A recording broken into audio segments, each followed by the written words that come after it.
स्वर्गीय चौधरी देवीलाल जी की सोच का संगठन है और स्वर्गीय चौधरी देवीलाल जी के राजनीतिक 70 साल के सफर के अंदर मुझे नहीं लगता उनने 7 साल भी सत्ता का सुख भोगने का काम किया, मगर उनने प्राथमिक तौर पर जनता की आवाज बनकर जनता के हितों के मुद्दों की लड़ाई लड़ने का काम किया है। और मैं इतना कह सकता हूं उन विरोधियों के लिए कि जो वहम विरोधियों के मन में है वो महम निकाल दे।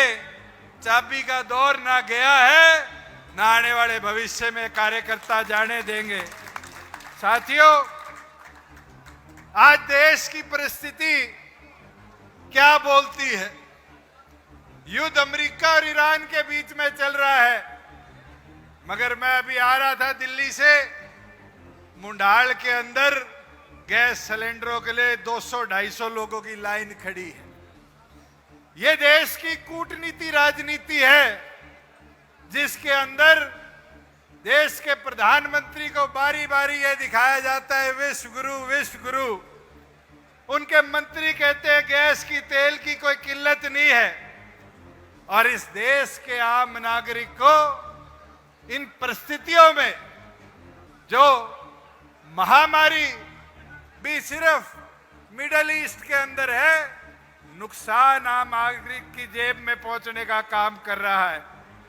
साथियों, ये समझने देखने की चीज है कि जो लोग ये बताया करते थे कि हिंदुस्तान की अर्थव्यवस्था बढ़ गई, आज विदेश से तेल लेने के लिए भी उन लोगों को ट्रंप की परमिशन लेने का काम करना पड़ता है।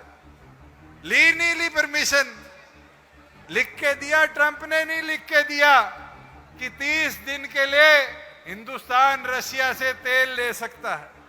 इसका मतलब तो आज आर्थिक तौर पर देश को ये जो $500 बिलियन की चर्चा करी गई, आर्थिक तौर पर अमेरिका के हाथ में गिरवी रखने का काम हमारी केंद्र की सरकार ने कर दिया।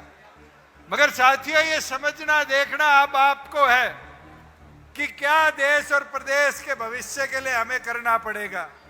और मैं आज कहना चाहूंगा धर्मेंद्र जी को, मलिक साहब को, आप दोनों इस देश के सबसे बड़े सदन के सदस्य हो। ये आवाज सबसे पहले देश के आम नागरिक तक आप दोनों को उस सदन से उठानी पड़ेगी। और उस सदन के अंदर जब आप उठाओगे आवाज, तो हरियाणा की सड़कों पर, यूपी के अंदर, राजस्थान के अंदर जहां हमारी जरूरत होगी, डॉक्टर अजय सिंह चौटाला जी का एक एक सिपाही मैदान में खड़ा होकर इस देश को बचाने की लड़ाई में साथ आपके खड़ा होगा। और साथियों, ये हमें देखना समझना है। हमने बहुत संघर्ष इस प्रदेश की धरातल देखे हैं, चाहे चौधरी देवीलाल जी को इस देश के उप प्रधानमंत्री पद पर ले जाने की बात हो, उस संघर्ष की शुरुआत भी इस धरा से हुई थी। और चाहे बड़े बड़े आंदोलन आए हो, हमें भी उन आंदोलनों की मार झेलनी पड़ी। पर राजनीतिक तौर पर आज हम अनाज मंडी के अंदर खड़े हैं। एक एक व्यक्ति जो आज इस पंडाल के अंदर है, कहीं ना कहीं किसी कृषि परिवार से अपने आप को जोड़कर रखता है, आता है। आप अपने दिल पर हाथ रखकर देखो, क्या जब आप सरकार में हिस्सेदार थे तो आपके राज के अंदर किसान का मंडी से उठान 2 दिन के अंदर और 2 दिन में उसके खाते में पैसा देने की व्यवस्था थी, नहीं थी? ये व्यवस्था इसलिए बन पाई कि आप लोगों का हिस्सेदारी राज के अंदर थी। ये हमारे बूढ़े बुढ़िया बैठे हैं, मैं तो आपसे पूछना चाहूंगा, मैं कैसी ताकत में था? 250 रुपए बढ़वाकर 1000 रुपया पेंशन बढ़वाई, किसी की एक बूढ़े की पेंशन कटने का काम नहीं हुआ। मगर आज ये परिस्थिति बन गई कि इस प्रदेश के 40,000 से ज्यादा बूढ़े बुढ़वाओं की पेंशन को काटने का काम इस सैनी की सरकार ने किया है। और साथियों, बजट जाता है इस प्रदेश का, मगर उस बजट का उद्देश्य हरियाणा को खुश करना नहीं होता, हरियाणा के कामों को, हरियाणा के नागरिक को प्रोत्साहित करना नहीं होता। उस बजट का काम होता है तो केवल मात्र पंजाब के चुनाव को देखना। मगर मैं आपको एक चीज आज बता देता हूं ये ज्यादा दिन इनकी पोल खुलने में वक्त नहीं लगेगा। आज 13 तारीख है, 16 तारीख को राज्यसभा का चुनाव है और राज्यसभा के चुनाव में चाहे वो 16 का हो, चाहे 26 का, 22 का हो, चाहे ये चुनाव हो, आंकड़े दोनों पार्टियों के पास पूरे हैं, मगर तीसरा उम्मीदवार मैदान में है। और हरियाणा ने तो 2 चुनाव में देखा है, चाहे पर्ची कांड हो, चाहे शाही कांड हो, हरियाणा प्रदेश के विधायकों के अधिकारों को किस तरह लूटने का काम भारतीय जनता पार्टी की सरकार ने, कांग्रेस ने मिलकर किया था। और उम्मीद पूरी है कि अगले दिनों के अंदर एक पार्टी तो अपने आप को बीजेपी के हवाले गिरवी कराई और उसकी फोटो भी देखी होगी आपने, और जाकर क्या ज्ञापन दे के आते हैं कि मंडियों में किसान की हालात में सुधार हो। सारे मंडी में बैठे हो, कोई एक दाना आज के दिन मंडी में है?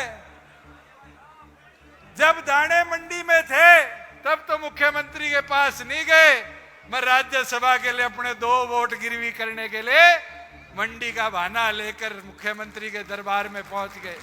साथियों, ये समझो देखो कि चौधरी देवीलाल जी की सोच में इस तरह गिरवी होना कभी लिखा था, मगर अब आपने फैसला करना है, आपने लड़ाई लड़नी है। मैं, मेरी माताएं बहनें बैठी है, अगले चुनाव में तो 33% हिस्सेदारी थारी भी हो जाएगी। आज मैदान संभालना शुरू करोगी तब जाके 3.5 साल में मैदान को सींचने का काम कर पाओगे। मेरी विनती प्रार्थना सबसे है कि अब लड़ाई मैदान की आपके हाथ में है। मुझे खुशी है कि हांसी हरियाणा का 23वां जिला बना है और ये सौभाग्य भी है कि मैं इस देश की पंचायत का, सबसे बड़ी पंचायत का अगर सबसे युवा सदस्य बनकर गया तो ये हांसी हिसार लोकसभा का हिस्सा था, ये अवसर मिला। और दूसरा सौभाग्य, जो सबसे बड़ा सौभाग्य है, ये भिवाड़ी के साथी बैठे हैं, डॉक्टर अजय सिंह चौटाला जी जब इस देश की पार्लियामेंट के सदस्य बने थे तब ये हांसी भिवाड़ी लोकसभा का हिस्सा था। आप लोगों ने तो हम दोनों को वो ताकत, आशीर्वाद दिया है, मगर साथियों, मैं तो आपसे हाथ जोड़कर एक निवेदन कर सकता हूं, ये आप लोग हो जो इस मैदान को मजबूती से आगे बढ़ा सकते हो। कई लोगों के मन में संशय होगा, मैं एक संशय आज दूर करना चाहूंगा। 2013 में डॉक्टर अजय सिंह चौटाला जी को 10 साल की सजा हुई, ये कहते हुए कि इनने 3206 में से 800 भिवाड़ी लोकसभा के बच्चों को नौकरी देने का काम किया। डॉक्टर अजय सिंह चौटाला जी ने बिना किसी आरोप 10 साल आप लोगों के लिए सजा काटी और 2021 की जनवरी में वो सजा पूरी हुई। साथियों, एक कानूनी पेच था कि सजा पूरी होने के 6 साल तक चुनाव नहीं लड़ा जा सकता, मगर आज मैं आपको इस पावन धरा पर डॉक्टर अजय सिंह चौटाला जी की कर्म भूमि के इस हिस्से पर एक चीज कहना चाहूंगा, वो वनवास खत्म हो चुका। अब आपकी जिम्मेवारी है, आपने डॉक्टर अजय सिंह चौटाला जी को मैदान में जैसे पहले उतार कर काम कर कर संगठन की ताकत को बढ़ाया था, राष्ट्रीय अध्यक्ष के रूप में उसी ताकत को दोबारा लाकर देना है। और साथियों, अगर अपन सारे लग जाएंगे तो क्या हम डॉक्टर अजय सिंह चौटाला के कंधे बनकर मजबूती के साथ इस प्रदेश में दोबारा परिवर्तन की रूपरेखा नहीं लिख पाएंगे?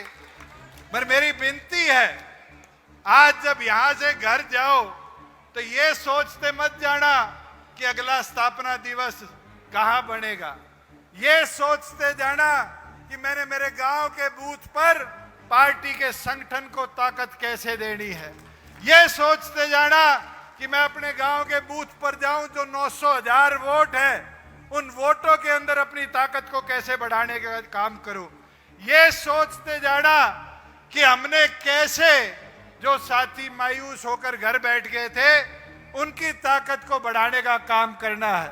मैं स्वागत करना चाहूंगा बहुत ही आदरणीय फूलवती जी, जो हमारी राष्ट्रीय उपाध्यक्ष भी है, और चौधरी देवीलाल जी के पैदल यात्रा की साथी है, वो हमारे बीच में पहुंची है। मैं उनका भी बहुत बहुत स्वागत करना चाहूंगा, अभिनंदन करना चाहूंगा। मगर इसके साथ साथ आप सबसे भी निवेदन करना चाहूंगा कि अब अपने संगठन की सोच को और ताकत देने के लिए इस मैदान को सींचने का काम करो। और साथियों, हाथ उठाकर आज डॉक्टर अजय सिंह चौटाला जी को विश्वास दिलाओ कि अब साथी घर नहीं बैठेंगे, इस प्रदेश को, देश को सुरक्षित करने के लिए अपनी इस लड़ाई को आगे बढ़ाने का काम करेंगे। साथियों, आज तो ये दुर्भाग्य है कि किसी नेशनल चैनल को 7 बजे खोल लो तो हिंदू मुस्लिम के सिवाय कुछ नहीं दिखता। आज ये डिबेट चलती है कि हमारा आपसी भाईचारा ताना बाना कैसे बिगड़े। हमें बंटना नहीं है, हमें संगठित होना है। और अगर हम संगठित हो जाएंगे तो ये विश्वास दिला सकता हूं, 82 का दौर सबने देखा था, जब कार्यकर्ता मायूस होकर बैठ गए थे क्योंकि भजनलाल जी, चौधरी देवीलाल जी की सरकार को तोड़कर ले गए थे।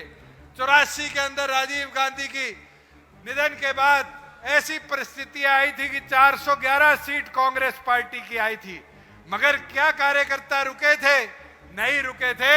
और उनकी मेहनत ने 1987 के अंदर चौधरी देवीलाल को 85 सीटें 90 में से जिताकर देने का काम किया था। साथ ही आज मायूस होने का समय नहीं है, आज तो अपनी ताकत को हौसले से आगे दिखाने का समय है। और अगर सबने ये प्रण ले लिया कि झांसी जिले के इस पावन धरा से घर जाते वक्त अपने संगठन की सोच को ताकत देकर आगे बढ़ाने का काम करोगे, तो मैं विश्वास दिला सकता हूं कि अगले 3.5 साल के अंदर जब लोकसभा के चुनाव होंगे तो इस हिसार लोकसभा सीट से दोबारा आपकी पार्टी का सांसद पार्लियामेंट में जीत कर जाएगा। और ये एक लोकसभा की बात नहीं है, चाहे हमें भिवाड़ी हो, चाहे गुड़गांव हो, चाहे फरीदाबाद हो, सिरसा हो, ये मिलकर मेहनत करनी है। और मिलकर मेहनत करेंगे तभी जाकर अपने संगठन की ताकत को और बढ़ाकर आगे ले जाने का काम करेंगे। मैं तो पूर्ण आप सबको दोबारा यही कहते हुए कि आज इस हरियाणा जन चेतना दिवस के अवसर पर डॉक्टर अजय सिंह चौटाला जी को यह विश्वास दिला दो कि जननायक जनता पार्टी का एक एक कार्यकर्ता अपनी ताकत के साथ इस देश की सुरक्षा के लिए, देश की बढ़ोतरी के लिए लड़ाई लड़ने को तैयार है और मजबूती से हर कदम पर वो लड़ाई लड़ेगा। और मैं धर्मेंद्र जी से, मलिक साहब से कहना चाहूंगा, आप इस देश के एक बड़े संगठन में से एक हो, पार्लियामेंट में आपकी तादाद है, आपकी तादाद के साथ साथ अब वो दौर दोबारा आ चुका 1979 वाला, जब सारा विपक्ष एक छोटे संगठन हर प्रदेश से इकट्ठे हो रहे थे और चौधरी देवीलाल जी ने नारा दिया था कि regional parties are original parties.